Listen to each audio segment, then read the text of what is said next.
सुप्रभात। आज मैं पुनः एक नए वीडियो के साथ आपके सामने उपस्थित हुआ हूँ। आज के इस वीडियो में मैं आपके सामने हिंदी प्रतिष्ठा प्रथम वर्ष के द्वितीय पत्र में संकलित आदिकालीन कवि मैथिल कोकिल विद्यापति द्वारा रचित विद्यापति पदावली में संकलित 205 संख्या पद आपके सामने प्रस्तुत करने जा रहा हूँ।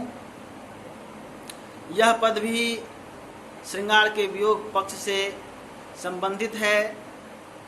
इसमें भी विद्यापति जी ने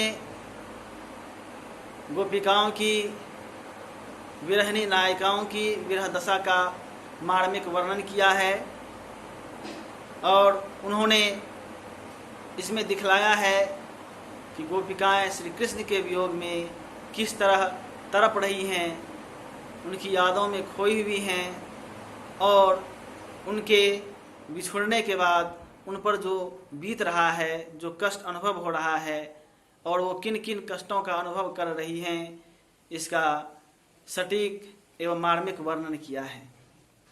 तो कवि कहते हैं गोपिकाओं के माध्यम से, हरि हरि के कह दैव दुरासा। हरि हरि कह कर जो गोपिकाएं हैं श्री कृष्ण को याद कर कर के पूरी तरह से व्यथित हो चुकी हैं। अब उनके मन में कोई आशा नहीं बची है कि श्री कृष्ण उनसे मिलने पुनः आएंगे। वे गोपिकाएं हरि हरि जप कर कृष्ण कृष्ण के नाम का रट लगा कर परेशान हो चुकी हैं, लेकिन अब लग रहा है उनको जैसे श्री कृष्ण उनसे मिलने शायद नहीं आएंगे। सिंधु निकट जदि कंठ सुखाएब के दूर करब प्यासा। गोपिकाएं कहती हैं, सिंधु निकट यदि कंठ सुखाएब।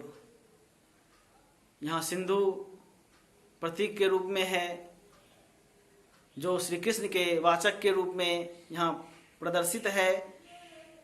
तो श्री कृष्ण रूपी सिंधु नदी के निकट रहकर भी यदि कंठ सूख जाए तो फिर के दूर करब प्यासा, तो फिर जो प्यास है उसे दूर कौन करेगा।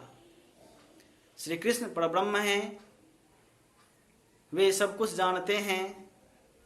उनके निकट रहकर भी जो है प्यासा सा अनुभव कर रही है गोपिकाएं, और सिंधु नदी के पास रहकर भी यदि प्यास बनी रहे तो आखिर इस प्यास को बुझाएगा कौन। इसलिए गोपिकाएं कहती हैं, सिंधु निकट यदि कंठ सुखाएब के दूर करब प्यासा। तो आखिर इस प्यास को दूर कौन करेगा। आगे कहती हैं, चंदन तरु जब सौरभ छोड़ब ससधर बड़िखब आगी। गोपिकाएं कहती हैं, चंदन तरु जब सौरभ छोड़ब। सौरभ का अर्थ सुगंध है और चंदन के पेड़ से सुगंध निकलते हैं। तो गोपिकाएं कहती हैं कि चंदन तरु जब सौरभ छोड़ब। चंदन का गुण है सुगंध प्रदान करना, और चंदन का पेड़ यदि सुगंध प्रदान करना छोड़ दे तो फिर कहाँ से सुगंध की आशा की जा सकती है। श्री कृष्ण की तुलना यहाँ चंदन के पेड़ से की गई है, जो कि सुगंध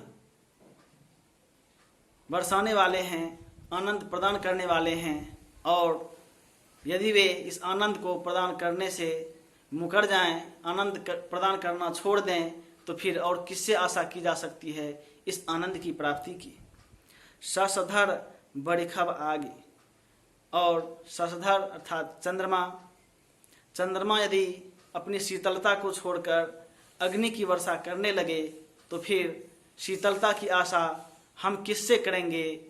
गोपिकाएं यह समझकर व्यथित हैं कि श्री कृष्ण रूपी शशधर यानी चंद्रमा रूपी जो श्री कृष्ण हैं, वे प्रेम की वर्षा करने वाले हैं, सुख और आनंद की वर्षा करने वाले हैं, लेकिन आज वे बिल्कुल अपने गुण को छोड़ चुके हैं, हम लोगों को भूल चुके हैं और उनकी तरफ में हम सभी व्यथित हैं। चिंता मन जब निज गुण छोड़ब की मोर करम अभागी। और कहते हैं चिंता मन जब निज गुण छोड़ब। चिंतामणि एक ऐसी मणि होती है जिससे कुछ भी मांगने के बाद वो उसे प्रदान कर देता है। तो कहते हैं चिंता मन जब निज गुण छोड़ब। श्री कृष्ण रूपी जो चिंतामणि है, जिससे कुछ भी अपेक्षा रखने से, कुछ भी मांगने से, कुछ भी चाहने से वे तुरंत देने को तैयार हो जाते हैं, तो वे भी आज अपने गुण को छोड़ चुके हैं। वे जब से गए हैं कभी हमारा सुध लिए नहीं, हमारी स्थिति के बारे में जानने की कोशिश नहीं की, तो वे भी चिंतामणि की तरह हो गए हैं। और चिंतामणि वैसी चिंतामणि जो अपना गुण छोड़ चुका है। तो चिंतामणि जब निज गुण छोड़ब की मोर करम अभागी। और लगता है जैसे मेरा जो कर्म है, मेरा जो भाग्य है, वह बिल्कुल बदल चुका है, क्योंकि श्री कृष्ण के वियोग में सब कुछ विपरीत सा अनुभव हो रहा है, सब कुछ बदला बदला सा लग रहा है। और जो सुखद संदेश देने वाले थे, सुख की अनुभूति प्रदान करने वाले थे, इस विरहावस्था में वे भी दुख की अनुभूति करा रहे हैं, दुख ही प्रदान कर रहे हैं। सावन माह घन बिंदु न बड़खब सुर तरु बांझ की छांदे। कहते हैं सावन माह घन बिंदु न बड़खब। सावन के महीने में लगने वाले बादल से यदि वर्षा ना हो तो फिर इस सावन महीने के बादल की क्या महत्ता रह जाएगी। सावन के महीने के बादल की विशेषता है कि उसके आसमान में घिरने के बाद वर्षा होती है और लोग आनंद की प्राप्ति करते हैं। तो यह जो सावन का महीना यदि वर्षा देना छोड़ दे तो फिर आज इंसान पर, मनुष्य पर क्या बीतेगा, यह सोचने वाली बात है। तो गोपिकाएं भी कहती हैं कि सावन महीने के घन की बिंदु की तरह ही हमारे श्री कृष्ण हैं, लेकिन आज वे पूरी तरह से बदल चुके हैं। जो आनंद वो प्रदान करते थे वो आनंद प्रदान करना छोड़ दिए हैं, स्नेह की बात करना छोड़ दिए हैं और हमसे विमुख होकर कहीं दूर देश चले गए हैं। सुरतरु बांझ की छांदे। और सुरतरु जो कल्पवृक्ष हैं, उसका धर्म है बंध्या स्त्री को संतान प्रदान करना।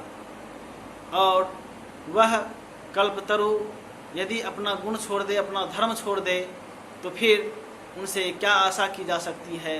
तो श्री कृष्ण रूपी कल्पवृक्ष भी लगता है जैसे अपना गुण और धर्म छोड़ चुके हैं, क्योंकि उनके सानिध्य में रहकर हर प्रकार के आनंद की प्राप्ति की जा रही थी, लेकिन जब से वो गए हैं लगता है जैसे अपने तमाम गुण धर्म को त्याग कर कहीं किसी कोने में सिमट से गए हैं। गिरधर से भी ठाम नहीं पाएब विद्यापति रहूं धांदे। कभी कहते हैं गिरधर से भी ठाम नहीं पाएब। ठाम का अर्थ है जगह। गिरधर से भी, गिरधर अर्थात श्री कृष्ण की सेवा करके, उनकी आराधना करके, उनकी तपस्या करके, उनकी भक्ति करके भी यदि शरण ना मिले तो फिर यह अत्यंत दुखद बात है। विद्यापति रहूं धांदे। तो विद्यापति इस स्थिति को देखकर बहुत चिंतित हैं कि यदि श्री कृष्ण की भक्ति करने के बाद भी उनकी शरण में जगह ना मिले, उनकी भक्ति प्राप्त ना हो, उनकी कृपा नहीं बरसे, तो यह अत्यंत दुखद स्थिति है और यह गोपिकाओं के लिए अत्यंत चिंता की बात है। तो विद्यापति ने अपने इस पद में गोपिकाओं की विरह दशा का मार्मिक चित्रण किया है। उन्होंने इस पद में प्रकृति के विविध उदाहरणों के माध्यम से गोपिकाओं की विरह दशा का वर्णन करने की कोशिश की है। गोपिकाएं उन प्रकृति की जो चर्चित चीज़ें हैं, जिनका गुणधर्म समाज के व्यक्ति का कल्याण करना है, आज लग रहा है जैसे यदि वे अपने गुण धर्म को छोड़ दें और छोड़ने के बाद मनुष्य पर जो स्थिति होगी, मनुष्य पर जो कुछ बीतेगा, ठीक वैसा ही उन्हें अनुभव हो रहा है। श्री कृष्ण, जिसको कि वो गोपिकाएं अपना सर्वस्व मान चुकी थीं, और वे सर्वाधार सर्वस्व जो प्रेमी श्री कृष्ण हैं, वे बिल्कुल अपने गुण और धर्म के विपरीत चले गए हैं। जब से वो गए हैं तब से ये गोपिकाएं उनकी यादों में तड़प रही हैं, उन्हें याद करके तिल तिल जल रही हैं, और उन्हें लगता है जैसे कि श्री कृष्ण जो पूर्व में थे, जिसे कि हर प्रकार के आनंद की प्राप्ति की जा सकती थी, आज उनके वियोग में हम सभी तड़प रहे हैं और तिल तिल कर जलने को विवश हैं। तो इस तरह विद्यापति ने इस पद में गोपिकाओं की विरह दशा का अत्यंत मार्मिक एवं हृदय विदारक स्थिति का वर्णन किया है, और उन्होंने दिखलाया है कि लगातार किसी की तपस्या करने, आराधना करने के बाद भी यदि उनकी शरण में जगह न मिले, उनकी कृपा की प्राप्ति न हो, तो उस भक्ति करने वाले, आराधना करने वाले के मन पर क्या बीतेगा, उनके दिल पर क्या असर पड़ेगा, या फिर वह किस तरह से अपनी भक्ति से विचलित होने को मजबूर होगा, इसका विद्यापति ने अत्यंत मार्मिक वर्णन किया है। तो विद्यापति द्वारा रचित यह 205 संख्या दोहा